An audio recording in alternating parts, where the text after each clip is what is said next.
Saudara-saudariku, di sebuah pertemuan anak-anak sekami, kakak pembina menerangkan bagaimana Tuhan Yesus sejak Kamis Putih malam ditangkap, mulai didera, dimasukkan dalam penjara, kemudian sepanjang hari Jumat dari pagi jalan salib, dipukul, ditendang, ditindih oleh salib berat, dicambuk, dicemeti, badannya babak belur, sampai akhirnya mati disalib. Anak-anak ini terdiri dari anak-anak tukang bakalai, anak-anak nakal, tapi juga ada anak-anak baik-baik. Sesudah kakak terangkan itu semua, Yesus dipukul, didera sepanjang hari Jumat, kakak bertanya, apa yang terjadi pada hari ketiga? Gara-gara COVID selamanya tidak ikut sekami, anak-anak sudah mulai lupa. Yang satu bilang, Yesus lelah, Yesus tidur, Yesus capek. Lalu satu anak tukang bakalai, yang biasa bakalai, biasa dapat pukul, kelihatan berpikir serius. Lalu kakak membina, kau sesudah Yesus dipukul, dibentak, ditendang, jatuh, diludahi, dicambuk, apa yang terjadi pada hari ketiga? Anak itu mau jawab tapi tidak bisa keluar. Kakaknya bantu. Yesus bangun. Anak itu bilang, Yesus bangka-bangka. DP pengalaman, pulang bakalai, bangka kiri, bangka kanan. Jadi Yesus kalau sudah pukul, dapat ajar satu hari, pasti bangka-bangka. Bisa jadi benar bahwa Yesus bangka-bangka, tapi tidak ditulis dalam Injil. Yang ditulis ialah bahwa dia bangkit. Dan kebangkitannya menyenangkan, membahagiakan, menambah antusiasme, menambah semangat, menambah kuat kepercayaan dan iman. Maria Magdalena, teman-temannya, Petrus, Yohanes, dan semua rasul-rasul lain. Kebangkitan adalah membawa peneguhan, membawa semangat baru, membawa kehidupan yang baru. Bulan lalu, tanggal 4 sampai 8 Maret, Paus Fransiskus berkunjung ke Irak. Dalam kitab suci Irak terkenal, konon kabarnya di sanalah Firdaus, di sanalah Nuh membuat bahteranya, di sanalah Yunus menobatkan orang-orang Ninive, di sanalah dibangun Candi Babel, di sanalah tanah Ur asal usul Abraham. Irak dewasa ini lebih dikenal karena Saddam Hussein. Akhir-akhir ini lebih dikenal karena ISIS. Dengan perang saudara, dengan perang agama, dengan kekerasan dan kekejaman. Secara khusus umat Kristiani di sana hampir habis. Selain karena dibunuh, juga lari ketakutan, menyingkir ke negara lain akibat tekanan-tekanan, kebencian, ancaman teror di sana. Irak adalah sebuah negara tua, negara yang maju tapi serentak menderita. Kemanusiaan hancur, sisa-sisa puing-puing masih ada di sana. Bahkan Paus berdoa di katedral yang masih menganga lubang kena bomnya. Sisa-sisa kekejaman teroris terlihat di mana-mana. Ketakutan dan ancaman, ketidakamanan, ketakutan akan bom bunuh diri masih terjadi di sana. Paus Fransiskus mengejutkan dunia ketika dia memutuskan, saya akan ke Irak. Sementara pandemi masih berlangsung, sementara keamanannya sangat membahayakan. Irak sebuah sisa perang, perang saudara, bau amis darah, nyawa-nyawa yang melayang seolah-olah masih tercium, sisa-sisa luka, trauma dan panjang. Dunia terdiam dan mengikuti hari demi hari perjalanan Paulus di sana. Ia datangi baik pemerintah, pemimpin agama, berangkulan, memeluk, menyapa mereka, melawan protokol kesehatan. Dia tidak takut. Dia berdoa di puing-puing kekerasan, di mana pernah ada banyak jenazah bergelimpangan. Ia memberi pesan peneguhan. Ia mengajak bersatu bersaudara, hidup damai, jangan berperang, jangan membunuh. Dia mengajak orang memaafkan, mendoakan dan mengampuni musuh-musuhnya. Dia ajak mari kita membangun hidup, saling memberi hidup. Dan hari-hari kunjungannya dianggap bagaikan sebuah Paskah, sebuah kebangkitan, sebuah hidup baru bagi Irak. Kunjungan Paulus membawa antusiasme baru untuk hidup bersaudara. Kunjungan Paulus menyuntikkan energi multivitamin untuk percaya akan persaudaraan, untuk hidup sebagai sesama anak-anak dari satu Allah, satu Bapa. Seorang pastor di sana mengatakan, Irak sudah mengalami Paskah, kendati tanggalnya belum Paskah. Berkat kunjungan Paulus. Kunjungan Paulus membawa kebangkitan, membawa pengharapan baru. Sangat mungkin Paskah datang lebih cepat di Irak. Kebangkitan umat Kristiani, kebangkitan bangsa Irak meregah merebak, muncul penuh semangat, penuh daya baru. Bangsa Irak dan umat Kristiani tidak lagi bangka-bangka, tapi sungguh bangkit. Bagi kita di Indonesia, khususnya di Manado ini, Paskah bukan datang lebih cepat, tapi Paskah datang 1 tahun lebih lambat. Hari-hari ini saya sangat terharu merayakan Pekan Suci. Saya masih ingat tahun lalu, Minggu Palma, daun palma jauh lebih banyak dari orang yang hadir. Cuma daun yang datang di gereja. Kamis Putih sepi, mencari 12 orang basuh kaki saja tidak cukup. Jumat Agung hanya bangku-bangku kosong menyaksikan Kristus disalib.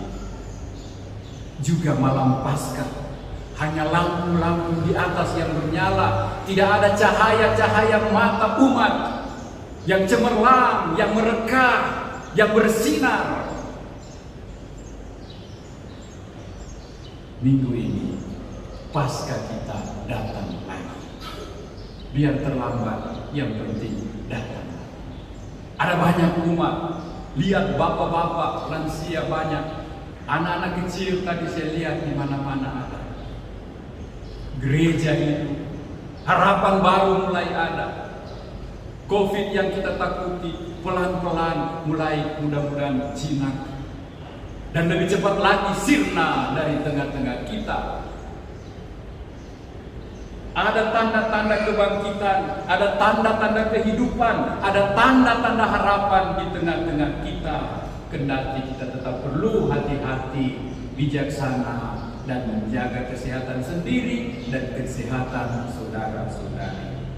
Paskah adalah peralihan dari kematian kepada kehidupan, dari Irak yang terjerembab menuju Irak yang raisya, cemerlang, yang terbit.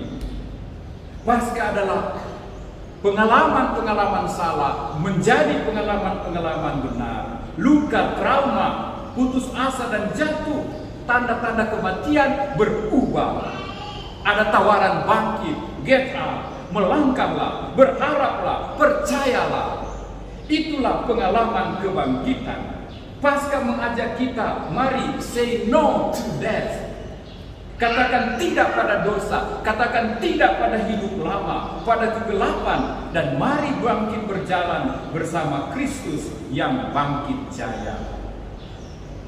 Mungkin sekali di antara kita ada yang seperti Petrus, ada yang seperti Thomas, ada yang seperti rasul lain. Bahkan mungkin ada yang lebih parah lagi, seperti orang Ninive dulu di Irak, seperti orang Kristiani di Irak saat ini, merasa hancur, ketakutan, terancam. Tapi sekarang menerima harapan baru lewat kunjungan Paus Fransiskus. Kita juga mendapat kunjungan Kristus yang bangkit pagi ini. Dengarkanlah suara lembutnya di hari Paskah ini. Peace be with you. Damai bagimu. Terimalah Yesus yang menembus makamnya sendiri. Terimalah Yesus yang menembus ruangan senakel untuk bertemu dengan murid-muridnya. Terimalah Yesus yang menembus benteng-benteng kehidupanmu untuk berjumpa dengan engkau. Dan dia berbisik, jangan takut. Dan dia berpesan, pergilah, wartakanlah, bersaksilah. Ada yang merasa jauh dari gereja akhir-akhir ini. Ada yang merasa terlepas dari kumpulan, dari kawanan, dari wilayah, dari kelompok kategorial. Ada yang tercecer dari kegiatan-kegiatan gereja. Kita dicari oleh Tuhan yang bangkit. Ia menembus segala sesuatu untuk mencari engkau, menawarkan damai-Nya. Bangkitlah, joinlah, terimalah damaiku, terimalah kerahimanku. Dia tahu kau terguncang, dia tahu kau pernah putus asa, dia tahu bebanmu berat. Dan dia mau berjalan seperti dia mendampingi dua murid Emmaus dan mengobarkan hati mereka lewat sabda Tuhan dan lewat roti yang dipecah-pecahkannya. Paskah adalah hidup baru, undangan Kristus pada kita untuk hidup baru, mencari perkara-perkara yang di atas, yang mulia dan yang surgawi. Saya ingin memberi kesaksian. Dalam Tri Hari Suci ini ada beberapa peristiwa kebangkitan yang saya alami.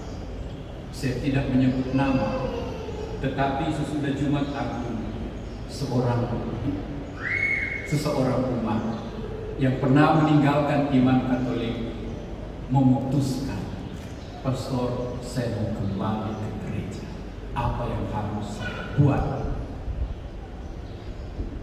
Dengan ikhlas, dengan yakin, pastor, saya minta pengakuan dosa.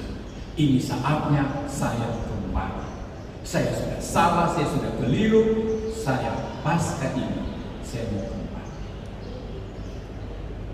Dia merayakan sakramen tobat, dan hari ini sesudah 3 tahun akan menerima kembali tubuh Kristus. Inilah sebuah Paskah. Dari masa lalu menuju masa depan cerah. Masih pada hari-hari suci ini, seorang anak muda, saya tidak sebut namanya, berbicara, curhat, sharing. Dia mengeluh hidupnya seolah tanpa makna, useless, hopeless. Dia berjuang dengan bujukan, dengan kekuatan suara-suara negatif. Tapi dia bilang, hari-hari ini ada sebuah suara yang halus sekali.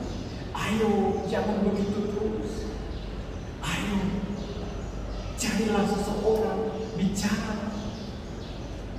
Ayo, jangan ikut yang buruk, yang gelap. Kau mampu, kau bisa. Dan dia memberanikan diri, sharing. Dan sesudahnya dia berkata, bebas, lepas. Itulah kebangkitan. Ada masa-masa gelap, ada masa-masa sulit. Tapi kalau kita peka, ada suara hati, ada suara Tuhan, ada suara Allah yang tidak meninggalkan kita. Dan Yesus mengulanginya hari ini. Peace be with you. Ini aku, peganglah kalau tidak percaya.